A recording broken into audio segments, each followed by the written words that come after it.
Hi guys, Bigg Boss വീട്ടിലിപ്പം BB hotel നടക്കുവാണ്. Second day കഴിഞ്ഞ് ഇപ്പൊ തേർഡ് ഡേ ആയിട്ടുണ്ട്. അപ്പൊ ഇന്നലത്തെ വിശേഷങ്ങളൊക്കെ കണ്ടു കാണും. ജാസ്മിൻ നേരെ റസ്മിൻ കയ്യോങ്ങുന്നതും പരിപാടികളൊക്കെ എപ്പിസോഡിൽ കാണിച്ചില്ലെങ്കിലും അങ്ങനെയൊക്കെ സംഭവിച്ചിട്ട് ഇവർ രണ്ടുപേരും കൺഫെഷൻ റൂം കൊണ്ടുപോകുന്നതും റസ്മിൻ കരച്ചിലും അതിന്റെ കൂടെ ജാസ്മിൻ പോട്ടെ എനിക്കൊരു കുഴപ്പമില്ല എന്നൊന്ന് തിരിച്ചെടുക്കുന്നതൊക്കെ നമ്മൾ കണ്ടു, എപ്പിസോഡിൽ കണ്ടു.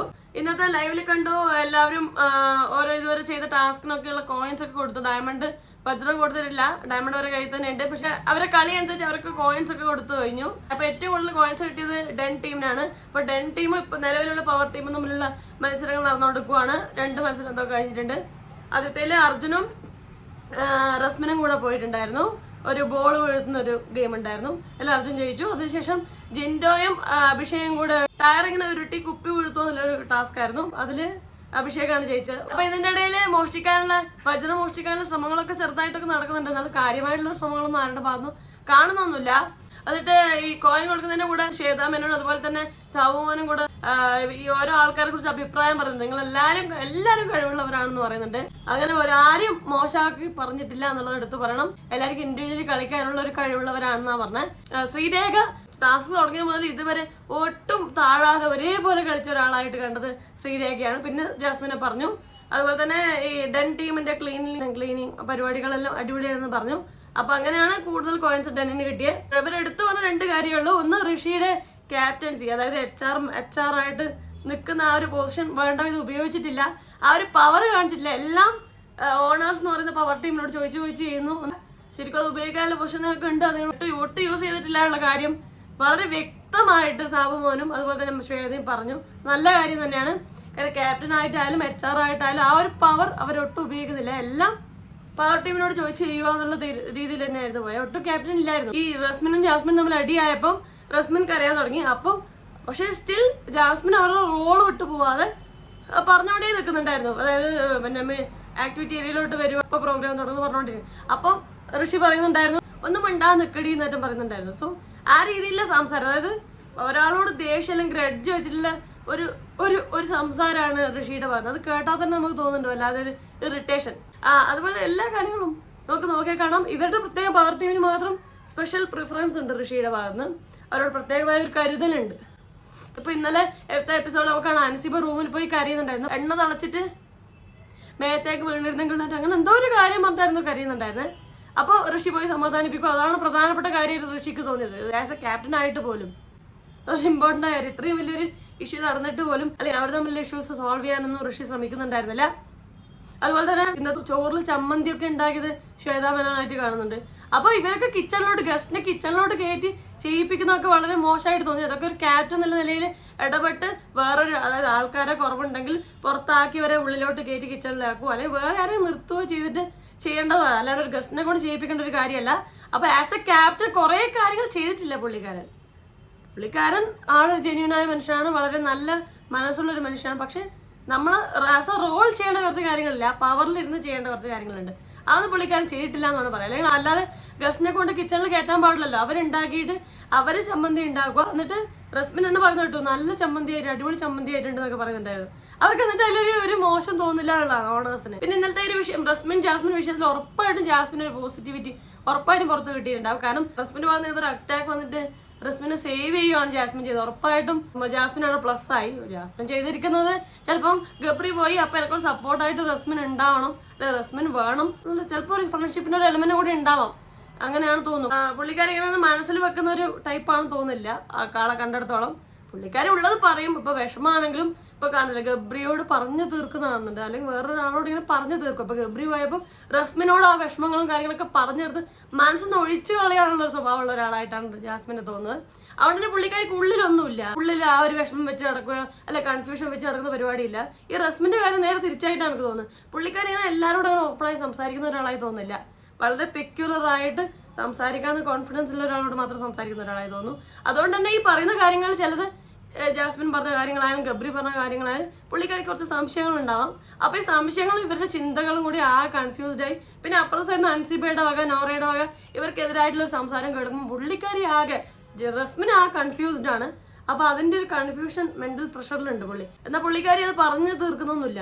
അതുകൊണ്ട് തന്നെ ആ പ്രഷർ പുള്ളിക്കാരി ഏറ്റെടുക്കുന്നതുകൊണ്ടാവാം മേ ബി ഇന്നലെ അങ്ങനത്തെ ഒരു ഇൻസിഡന്റ് സംഭവിച്ചത്. പിന്നെ മാത്രമല്ല ചിലപ്പം ഗബ്രി പോയതല്ലേ, അപ്പൊ എന്തായാലും ആള് കുറച്ച് വീക്കാണ്, കുറച്ചും കൂടെ വീക്കാക്കി പുറത്താക്കാം, അല്ലെങ്കിൽ വീക്കാക്കി ഒന്ന് സൈഡാക്കാന്ന് വെച്ചിട്ടാണോന്ന് അറിയില്ല. എന്തായാലും ഈ 2 കാര്യങ്ങളാണ് എനിക്ക് റസ്മിന്റെ ആക്ടിൽ നിന്ന് മനസ്സിലായത്. ജാസ്മിൻ ഇങ്ങനത്തെ ഒരു സ്റ്റെപ്പ് എടുത്തോടുകൂടി ജാസ്മിന് ഭയങ്കര പ്ലസ് ആയിട്ടുണ്ട്. ഉറപ്പായിട്ടും തന്റെ ഫ്രണ്ടിനെ സേവ് ചെയ്യുന്ന ഒരാളായിട്ട് മാറും. കുറെ പേർക്ക് നെഗറ്റീവ് തോന്നിയവർക്ക് പോസിറ്റീവ് തോന്നാനുള്ള സാധ്യതകളുണ്ട്. പിന്നെ പറയണ നോറയുടെ കാര്യം.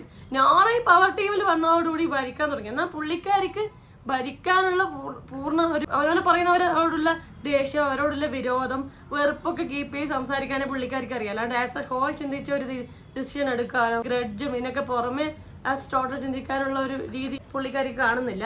അതുകൊണ്ട് തന്നെ ആ ഒരു ഗ്രഡ്ജ് അല്ലെങ്കിൽ ഒരു ദേഷ്യം വെച്ചിട്ടാണ് പുള്ളിക്കാരി പറയുന്നതും തീരുമാനിക്കുന്നതെല്ലാം. അതേ ടീമിൽ വന്നിരിക്കുന്ന അപ്സര ഈ പറഞ്ഞ പോലെയാണ്. പുള്ളിക്കാരി ഇന്ന് ടീമിന്റെ പുറത്ത് വെളിയിൽ നിന്നിട്ടാണ് കളിക്കുന്നുണ്ടായിരുന്നത്.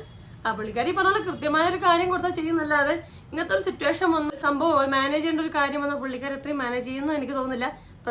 പെർട്ടിക്കുലർലി ഫസ്റ്റ് ഡേയിലത്തെ BB ഹോട്ടൽ കണ്ടാൽ നമുക്കറിയാം പുള്ളിക്കാരി അത് ഓവറാക്കി ചളാക്കുമായിരുന്നു ആക്ച്വലി ചെയ്തത്. പിന്നെ ശരണ്യ എനിക്ക് ബേസിക്കലി എല്ലാ കണ്ടസ്റ്റൻസിലും വെച്ചും അത്രയും ഒരു കഴിവുള്ള ഒരു കണ്ടസ്റ്റന്റ് ആയിട്ട് എനിക്ക് ഫീൽ ചെയ്യില്ല, ബാക്കി എല്ലാവരും വെച്ച് നോക്കുമ്പോൾ കേട്ടോ. ഇപ്പൊ ചില ആക്ടുകളൊക്കെ എനിക്ക് അത്ര ഇഷ്ടപ്പെട്ടിട്ടില്ല. ഇപ്പൊ ലാലേട്ടൻ വന്ന കഴിഞ്ഞ ഞായറാഴ്ചത്തെ എപ്പിസോഡിലൊക്കെ ഈ കഥ പറയുന്ന ടാസ്ക് ഉണ്ടായിരുന്നല്ലോ, കഥ ഇങ്ങനെ ഒരാളോട് മറ്റൊരാളോട് നിങ്ങൾ സംസാരിക്കുന്ന ടാസ്കിൽ പുള്ളിക്ക് അതുവരെ വന്ന കഥയല്ല, പുള്ളിക്കാരി ടോട്ടലി ഒരു സീരിയൽ സ്റ്റൈൽ ഒരു കഥയാണ് ശരണ്യ പറഞ്ഞത്. അതായത് അവരവരെ അടുത്തു ഛർദ്ദിച്ചു കുട്ടി ഉണ്ടായി എന്നുള്ള രീതിയിൽ. സോ അവർക്ക് എന്തെങ്കിലും കഴിവുണ്ടോ എനിക്കറിയില്ല, മേ ബി ഉണ്ടാവാം. പക്ഷെ എനിക്ക് അവർക്ക് അത്രയൊന്നും കഴിവുള്ള ഒരാളായിട്ട് ഫീൽ ചെയ്തിട്ടില്ല. ബേസിക്കലി പറഞ്ഞാൽ ഈ പവർ ടീമിൽ മൊത്തം എന്ന് പറഞ്ഞാൽ ഇവർക്ക് പവർ ടീം നല്ല സ്ഥാനം കൊടുത്തു. റസ്മിൻ ഒഴികെ ബാക്കി കുറെ പേര്, എസ്പെഷ്യലി പറഞ്ഞാൽ നോറ അൻസിബയാണ് പവർ ടീമിൽ കയറാത്തവർ. അവർക്ക് പവർ കിട്ടിയതിന്റെ ഒരു വ്യഗ്രത, ഒരുമാതിരി എന്താ ചെയ്യേണ്ടത് അറിയാതെ വല്ലാതെ ഓവർ റൂൾ ചെയ്യുന്നത്. അതിപ്പോ ഗസ്റ്റിന്റെ അടുക്ക പോലും ആ ഒരു ഹുങ്ക് അവരുടെ എല്ലാവരുടെ മുഖത്തുണ്ടായിരുന്നു. ഞാൻ പവർ ടീമാണ്, ഞാൻ ഈ ഇതിന്റെ BB ഹോട്ടൽ ഓണർ ആണെന്നുള്ള ആറ്റിറ്റ്യൂഡ് ഉണ്ടായിരുന്നു ഇവർക്ക് 2 പേർക്കും കേട്ടോ. പ്രത്യേകിച്ച് ബാക്കി എല്ലാവരും പവർ ടീമിലൊന്നും കയറി ഇറങ്ങിയവർ അവിടെ അത്രയും ഉണ്ടായിരുന്നില്ല. ഇവൻ റസ്മിന് വരെ ഉണ്ടായിരുന്നു. അതുകൊണ്ടാണ് ഇന്നലെ ജാസ്മിൻ ഭായി പറഞ്ഞപ്പോൾ ഒരു ആകെ ഈഗോ ഹേർട്ടായിട്ട് ഒരു ഇഷ്യൂ വന്നത്. പക്ഷെ എങ്കിലും നോറ അൻസിബ ഭയങ്കരമായിട്ട് ആക്ട് ചെയ്യുന്ന നമുക്ക് കാണാം. ആ പവർ കിട്ടിയതിന്റെ ഒരു ഓവർ ആക്ടിങ് നന്നായിട്ട് കാണാനുണ്ട്. അൻസിബ പറയുന്നത് അവർക്ക് ഗെയിം പ്ലാൻ ഉണ്ട്, ഗെയിം കളിക്കാൻ അറിയാം, ഇങ്ങനെ കളിക്കുന്നൊക്കെയുള്ള ധാരണയുണ്ട്. പക്ഷെ മുന്നോട്ട് വന്ന് കളിക്കാനുള്ള ഒരു ആർജവക്കുറവ് എവിടെയുണ്ട്. അതുകൊണ്ടാണ് പുള്ളിക്കാരി പുറകിലിരുന്ന് കളിക്കുകയും പുറകിലിരുന്ന് വേറെ മറ്റാൾക്കാരെ ഇൻഫ്ലുവൻസ് ചെയ്യുകയൊക്കെ ചെയ്യുന്നത്. പക്ഷെ പുള്ളിക്കാരി കളിക്കാനൊക്കെ അറിയാം. മുന്നോട്ട് വന്ന് പറയാനുള്ള ഒരു സങ്കോചം, ഒരു മടി അല്ലെങ്കിൽ ഒരു പേടി ഉള്ള ഒരാളായിട്ടാണ് അൻസിബേനെ തോന്നുന്നത്.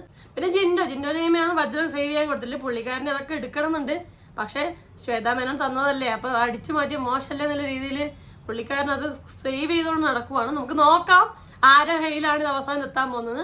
പിന്നെ അർജുൻ ആസ് യൂഷ്വൽ നമ്മളിപ്പോ ഫസ്റ്റ് വീക്കിലും സെക്കൻഡ് വീക്കിലൊക്കെ കണ്ട അതേ അർജുൻ തന്നെ, പ്രത്യേകിച്ച് വലിയ വ്യത്യാസമൊന്നുമില്ല. അതേ സ്വഭാവത്തിൽ അതേ രീതിയിൽ മുന്നോട്ട് പോകുന്നു എന്നേ തോന്നുള്ളൂ.